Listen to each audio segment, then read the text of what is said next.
On a rain-drenched night in 1890s Brussels, the soaring spires of Laeken Palace flickered amidst flashes of lightning, the air thick with a decadent miasma of expensive cigars and damp, ancient stonework. Within a study shrouded by heavy, dark green velvet curtains, a majestic patriarch with a long white beard sat in solitary contemplation over a financial ledger. This old man spared no thought for the harrowing cries of the distant suffering.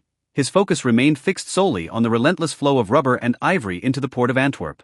He was Leopold II, King of the Belgians, a man immortalized by history as both the builder king and the butcher of Congo.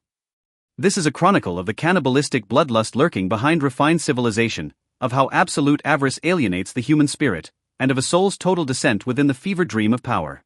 Adjust your breathing, follow the phantom rhythm of the rain, and return to the zenith of the colonial era, a time saturated with hypocrisy, gold, and blood. Leopold II's lust for power was born of the profound resentment of a genius speculator born in the wrong place. Since childhood, he had looked with disdain upon his homeland, a territory he once mocked as being the size of a globule of phlegm. To his mind, a monarch without overseas colonies was destined to remain a second-rate player in the grand theater of European diplomacy. He placed little stock in the romanticism of geographical exploration. Instead, he was obsessed with the cold, precise logic of wealth conversion.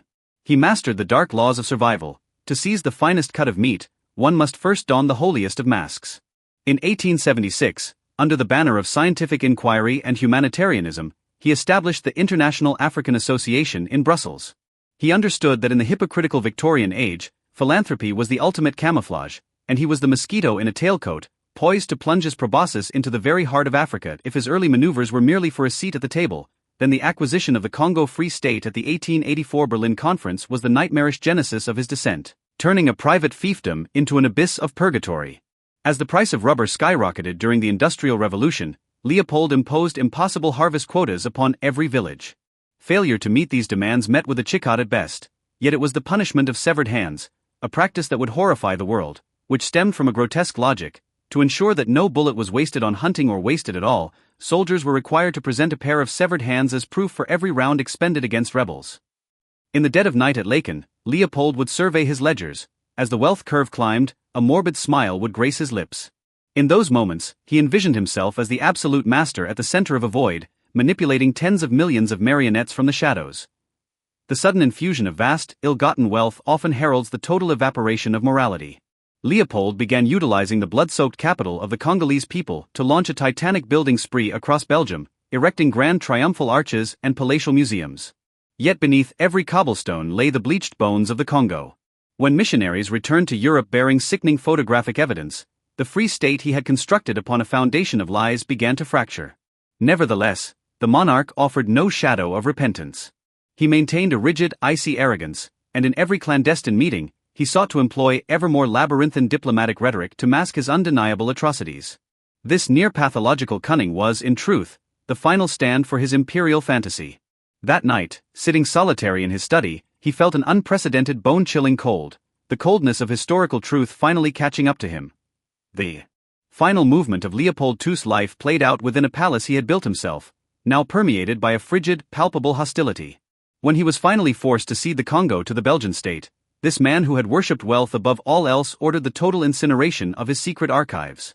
The fires raged in Brussels for 8 full days, the black smoke shrouding the city like the collective souls of 10 million ghosts coming to claim their due. By then, he was exceedingly ancient. Though he continued his daily dawn inspections of his royal glasshouses, no one remained who wished to kiss his hand. On a winter night in 1909, Leopold II breathed his last upon a silken bed that felt as cold as stone. Even in death, his fingers remained deathly tight around a blueprint for the expansion of the Antwerp docks, as if, until his final heartbeat, he sought to lock away the warehouse of spoils he had amassed through slaughter. Even today, more than a century later, the name of Leopold II remains the most sinister footnote in the history of noble disguise. Walking down the grand boulevards of Brussels and gazing up at the towering bronze statues, one can still sense that suffocating aura of oppression. What he bequeathed was not unity, but a grim specimen of how the banality of evil can evolve into industrial-scale slaughter. He serves as a reminder that when a ruler elevates capital above humanity, that is the moment hell descends upon the earth. Within his absolute elegance, he preserved an absolute evil. Beneath the floors of Laeken Palace, judged countless times by the court of history, one can almost still hear the hair-raising rasp of gold coins sliding across parchment.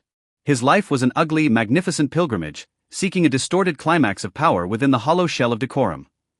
The saga of Leopold II thus draws to a close amidst the fading rhythm of the Brussels reign. He was never a weakling bereft of intellect, he was a soul acutely sharp, yet one who steadfastly refused the choice of conscience throughout his existence. He teaches us that no matter how gargantuan your monuments, the compassion within your heart is the only true passport when you finally face the judgment of the universe. Just as he sat alone in the coldest winter nights of his twilight years, clutching a guttering candle and seeking to ward off nihilism by relishing the residual warmth of his hoarded wealth. Perhaps you, too, are navigating anxieties, squeezed by rigid rules or feeling the chill of a cold environment. But believe this, in every life, there exists a unique wealth, one you can choose to share or choose to plunder. May the cautionary shadow of Leopold II become the firmest bastion of your spirit. Geht nicht, and may sweet dreams attend you, far from the shadows.